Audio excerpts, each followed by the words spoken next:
شب گریزاں ہوگی آخر جلوائے خورشید سے، یہ چمن معمور ہوگا نغمائے توحید سے۔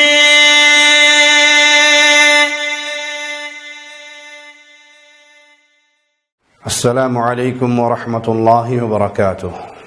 ان الحمد للہ نحمده ونستعینه ونستغفره ونعوذ باللہ من شرور انفسنا ومن سیئات اعمالنا، من يهده الله فلا مضل له ومن يضلل فلا هادي له، اشهد ان لا اله الا الله وحده لا شريك له واشهد ان محمدا عبده ورسوله۔ اما بعد، شریعت محمدیہ نور کا چمکتا ہوا ایسا مینارہ ہے جو زندگی کے ہر شعبے میں اپنے ماننے والوں کو چمکتی ہوئی شریعت اور راستہ دیتا ہے۔ زندگی کا کوئی ایسا مسئلہ نہیں جس کا حل شریعت محمدیہ میں نہ ہو۔ بعض لوگ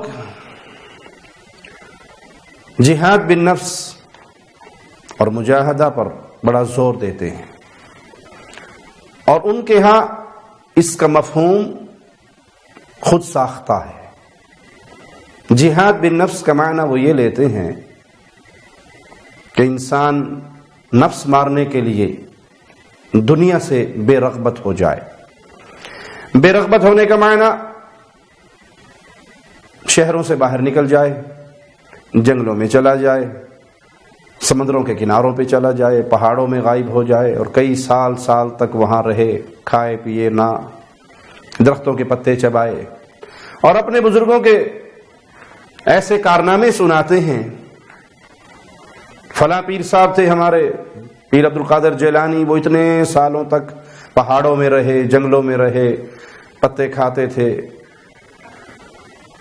اور بعض دفعہ کئی سال تک نہ کچھ کھاتے تھے، کئی سال تک نہ پیتے تھے، اور یہ نفس کے ساتھ جہاد کرنے کا بڑا شاندار طریقہ ہے۔ بہجت الاسرار میں حضور غوث اعظم رحمۃ اللہ تعالی علیہ فرماتے ہیں، میں درخت کے جنگلوں میں سالوں رہا، درخت کے پتوں پر میرا گزارا ہوتا، میں کئی سال مدائن کے جنگلوں میں رہا اور اپنے نفس کو مجاہدات میں لگاتا رہا۔ 1 سال تک گری پڑی چیزیں کھاتا اور بالکل پانی نہ پیتا، پھر 1 سال صرف پانی پر گزارا کرتا اور گری پڑی چیز یا کوئی اور غذا نہ کھاتا، پھر 1 سال بغیر کچھ کھائے پیے فاقے سے گزارتا مجھ پر۔ تو آئیے، مجاہدہ کیا ہے؟ جہاد بالنفس کیا چیز ہے؟ صحیح بخاری میں کتاب الرقاق میں امام بخاری رحمہ اللہ نے ایک باب قائم کیا ہے، من جاہد نفسہ فی طاعت اللہ، جس نے اللہ کی فرما برداری میں اپنے نفس سے یعنی اپنی ذات سے جہاد کیا۔ ذات سے جہاد، اپنے نفس سے جہاد، اس کا معنی کیا ہے؟ اسے اللہ کی مرضی کے تابع کیا، نفس پر اللہ کا حکم جاری کیا، اپنی ذات پر اللہ کا آرڈر چلایا۔ اس کی شرح میں ابن حجر رحمہ اللہ نے بہت سے اقوال نقل کیے ہیں۔ آئیے ایک قول میں آپ کو سناتا ہوں، ابن بطال رحمہ اللہ کا، جہاد المرء نفسہ هو الجہاد الاکمل، انسان کا اپنے نفس سے جہاد کرنا ہی کامل ترین جہاد ہے۔ اپنی ذات کو، اپنے نفس کو اللہ کے حکموں کے تابع کرنا، یہ افضل ترین جہاد ہے۔ آپ کا جی نہیں چاہ رہا اللہ کا حکم ماننے پر، لیکن آپ اپنے نفس کو مجبور کرتے ہیں اور اپنے اوپر رب کے حکم کو نافذ کرتے ہیں، یہ اصل مجاہدہ ہے اور یہ جہاد بالنفس ہے۔ اور فرماتے ہیں کہ اللہ مالک نے فرمایا، وَأَمَّا مَنْ خَافَ مَقَامَ رَبِّهِ وَنَهَى النَّفْسَ عَنِ الْهَوَىٰ، اور رہا وہ جو اپنے رب کے سامنے کھڑے ہونے سے ڈر گیا اور اس نے نفس کو خواہش سے روک لیا۔ شیطان کے پیچھے چلنے کا نفس اشارہ دیتا ہے، غلط کام کے لیے، گناہ کی طرف رغبت کرتا ہے، لیکن انسان اپنی آپ کو، اپنی جان کو، اپنے نفس کو اس گناہ سے روکتا ہے، یہ جہاد بالنفس ہے۔ اس آیت سے شارح بخاری علامہ ابن بطال رحمہ اللہ نے یہ سمجھانا چاہا کہ جہاد بالنفس کا معنی باطل خواہشات سے اپنے آپ کو روکنا، گناہ کی طرف اپنے آپ کو مائل نہ کرنا اور اپنے نفس کو اس سے بچا کے رکھنا۔ اس کا فائدہ کیا ہے؟ مالک کا اعلان کیا ہے، مولا انعام کیا دیتا ہے؟ فَإِنَّ الْجَنَّةَ هِيَ الْمَأْوَى، یہی وہ خوش نصیب ہے جس کا ٹھکانہ اللہ کی جنت ہے۔ اللہم اجعلنا منہم ومعاہم وفیہم، اے اللہ اپنی رحمت سے سب اہل ایمان کو ان خوش نصیبوں میں شامل فرما دے جو تیری جنت کے مہمان بنیں گے۔ امام ابن حجر رحمہ اللہ مزید لکھتے ہیں فَمُجَاهَدَتُهُ نَفْسَهُ حَمْلُهَا عَلَى اتِّبَاعِ أَوَامِرِ اللَّهِ، یہ نفس کا مجاہدہ ہے کیا کہ اپنی جان کو اللہ کے حکموں کے تابع کر دے، وَإِجْتِنَابُ نَوَاهِيهِ، اپنی جان کو اللہ کی منع کردہ چیزوں سے منع کر لے۔ یہ ہے جہاد بالنفس۔ ایک کام کرنے کا، گناہ کرنے کا جی چاہ رہا ہے، لیکن انسان اپنے آپ کو کنٹرول کرے کہ نہیں، یہ اللہ کی نافرمانی ہے، یہ گناہ کا کام ہے۔ جس چیز کو اللہ نے ناجائز کیا ہے، حرام کیا ہے ہمارے لیے، شیطان ابھارتا ہے نفس کو اور وہ اس برائی کی طرف جانا چاہتا ہے، تو مومن اپنے نفس کو روکتا ہے، جہاد کرتا ہے۔ میں آپ کو مثال سے سمجھاتا ہوں۔ سردیوں کے دن ہے، صبح کا وقت ہے، نرم گرم بستر میں میٹھی نیند سو رہے ہیں اور فجر کے لیے اٹھنے کو جی نہیں چاہتا، لیکن یہ اٹھتا ہے، محنت کرتا ہے، الارم لگاتا ہے، اپنی باطل خواہشات کو دباتا ہے اور سردی میں اٹھ کے ٹھنڈے پانی سے وضو کرتا ہے اور ٹھنڈی رات میں چلتا ہوا مسجد کی طرف جاتا ہے۔ یہ اپنے آپ کو اللہ کے حکموں کے تابع کر رہا ہے۔ نفس چاہتا ہے کہ سوتا رہے اور یہ نفس کی باطل خواہشات کو دبا رہا ہے اور اللہ کے حکم کے تابع اپنے نفس کو کر رہا ہے۔ یہ جہاد بالنفس ہے۔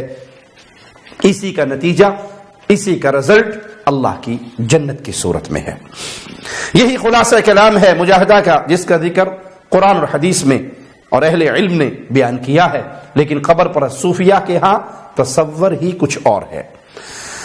ان کا ایک مفہوم مولوی کوکب نورانی صاحب سے سن لیجئے۔ یہ اپنے ایک پیر بابے کا ذکر کرتے ہیں۔ مجاہدہ کا مطلب اپنے آپ کو سنوارنے کے لیے کوشش، اتنی کوشش۔ فرماتے ہیں میں جنگلوں میں چلا گیا، 25 سال میں نے جنگلوں میں گزارے۔ فرماتے ہیں گھاس پھوس کھاتا تھا، پتے کھاتا تھا، کبھی کبھی وہ بھی نہیں ملتے تھے، میں بغیر اس کے رہتا تھا۔ فرمایا پھر ایسا وقت آ گیا 3 برس میں نے کچھ بھی کھایا پیا۔ اونچی گئے غوث پاک کیا فرماتے ہیں، کتنا عرصہ نہیں کھایا؟ اونچی 3 سال پہلے وفات پائی ہے، میرے خیال 3 سال ہی ہوئے ہیں، بابا رحمت اللہ نے، مانسیرے کا رہنے والا تھا، نام تھا رحمت اللہ، اس کو بابا دھنکا کہتے تھے۔ اس بابے نے لوگوں نے وہاں رہ کے دیکھا 20 برس کچھ کھایا پیا نہیں۔ انا للہ و انا الیہ راجعون۔ ان کے ہاں جہاد بالنفس کیا ہے؟ اپنے آپ کو کھانے پینے سے روکنا اور اس کو بڑا کمال سمجھنا کہ بڑے کمال کے بابا جی تھے، 30 سال تک پانی کا گھونٹ بھی نہیں پیا۔ آئیے اس تصور کو، مجاہدہ کے اس تصور کو، جہاد بالنفس کے اس تصور کو کتاب و سنت پہ پیش کر کے قرآن اور حدیث سے دلیل لیتے ہیں۔ کیا یہ واقعی جہاد ہے؟ یہ خلاف شریعت ہے؟ گپے ہیں جو یہ مولوی چھوڑ دیتے ہیں، جھوٹی کہانیاں ہیں جو یہ مولوی گھڑ لیتے ہیں؟ کیا یہ اللہ کے کلام کو نہیں پڑھتے ہیں؟ کیا یہ قرآن حکیم کو نہیں پڑھتے ہیں؟ اس کو کمال سمجھتے ہیں کہ ہمارے پیر صاحب 25 سال تک کچھ نہیں کھائے پیے، جو جھوٹ ہے، سچ کا اس سے کوئی رشتہ نہیں۔ دیو مالائی کہانیاں ہیں، قصے کہانیاں ہیں، کوکاف کے قصے ہیں۔ آئیے اللہ کی کتاب کی طرف لوٹتے ہیں۔ مالک کا فرمان سورۃ الفرقان آیت نمبر 7، وَقَالُوا مَا لِهَذَا الرَّسُولِ يَأْكُلُ الطَّعَامَ۔ کفار رسول کریم صلی اللہ علیہ وسلم پر اعتراض کر رہے ہیں، اللہ کے بھیجے ہوئے رسولوں پہ اعتراض کیا ہو رہا ہے۔ مَا لِهَذَا الرَّسُولِ، یہ کیسے رسول ہے؟ يَأْكُلُ الطَّعَامَ، یہ تو کھانا کھاتے ہیں۔ ان کے نزدیک بھی کوئی ایسی شخصیت ہونی چاہیے تھی جس کو کھانے کی حاجت نہیں، پینے کی حاجت نہیں۔ وَيَمْشِي فِي الْأَسْوَاقِ، یہ کھانا کھاتے ہیں، بازاروں میں چلتے ہیں۔ کاروبار کرتے ہیں، خرید و فروخت کرتے ہیں، بازار میں آتے ہیں، یہ کیسے رسول ہیں؟ ان کے نزدیک بھی کوئی ایک ایسا تصور تھا کہ جس کو کھانے پینے کی حاجت نہ ہو، بھوک اسے نہ لگے، پیاس اسے نہ لگے، لوگ کھائے پیے، اور ان کے مقابلے پہ ایسی شخصیت ہو جو ایسی انہونا کام کر کے دکھائے جو انسانوں کے بس میں نہیں کہ نہ وہ کھائے نہ وہ پیے۔ تو اللہ مالک نے ان کی لغو باتوں کا رد کرتے ہوئے کیا فرمایا؟ انظر کیف ضربوا لك الامثال فضلوا فلا يستطيعون سبیلا، دیکھیے انہوں نے آپ کے لیے کیسے مثالیں بیان کی، بس یہ گمراہ ہو گئے، کوئی راستہ نہیں پا سکتے۔ تو یہ کفار کی ایک شرارت تھی، ایک اعتراض تھا کفار کا کہ وہ نبی کی طرف یہ کہا کرتے تھے کہ کیسے رسول ہے، ہم اس پر کیسے ایمان لائیں، یہ تو کھاتے پیتے ہیں، ہم جیسے ہیں، بازاروں میں چلتے ہیں اور کھاتے پیتے ہیں۔ اللہ مالک نے جواب میں فرمایا وَمَا أَرْسَلْنَا قَبْلَكَ مِنَ الْمُرْسَلِينَ إِلَّا إِنَّهُمْ لَيَأْكُلُونَ الطَّعَامَ، ہم نے آپ سے پہلے جتنے بھی رسول بھیجے ان میں کوئی ایسا رسول نہیں تھا جس کو کھانے پینے کی حاجت نہ ہو، بلکہ وہ کھاتے تھے، وہ پیتے تھے۔ وَيَمْشُونَ فِي الْأَسْوَاقِ، وہ بازاروں میں چلتے تھے۔ انسانوں کی ہدایت کے لیے انسان رسول آئے تو ان کو وہ حاجات تھی جو انسانوں کو پیش آتی ہیں تاکہ انسانوں کو اس راستے پر رہنمائی مل سکے۔ کفار اس شبہ پر ایمان نہیں لا رہے تھے کہ اگر یہ اللہ کے رسول ہیں تو یہ کیسے ہماری طرح کھاتے ہیں، پیتے ہیں، بازاروں میں چلتے ہیں۔ رسول تو ایسا ہونا چاہیے جسے بھوک نہ لگے، جسے پیاس نہ لگے، جو کھانے پینے کا محتاج نہ ہو۔ مالک کا ایک اور فرمان سنیے، سورۃ المائدہ آیت نمبر 75 ہے، مولا فرماتا ہے مل مسیح ابن مریم الا رسول، مسیح ابن مریم کیا ہے؟ اللہ کے ایک رسول ہے۔ قد خلت من قبلہ الرسل، ان سے پہلے بھی رسول گزرے۔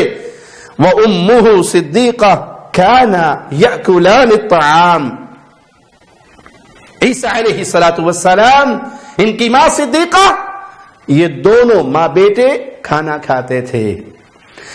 جن لوگوں نے کمال یہ سمجھا کہ جو 25 سال نہ کھائے، جنگلوں میں رہے، اسے بھوک کی حاجت نہ ہو، بھوک لگے ہی نہ، تو وہی بڑے پہنچے ہوئے ہیں اور بڑے باکمال ہیں، یہ اولو العزم انبیاء میں سے ہیں، اللہ کے نبی ہیں، رسول ہیں، صاحب کتاب ہے، صاحب شریعت ہے۔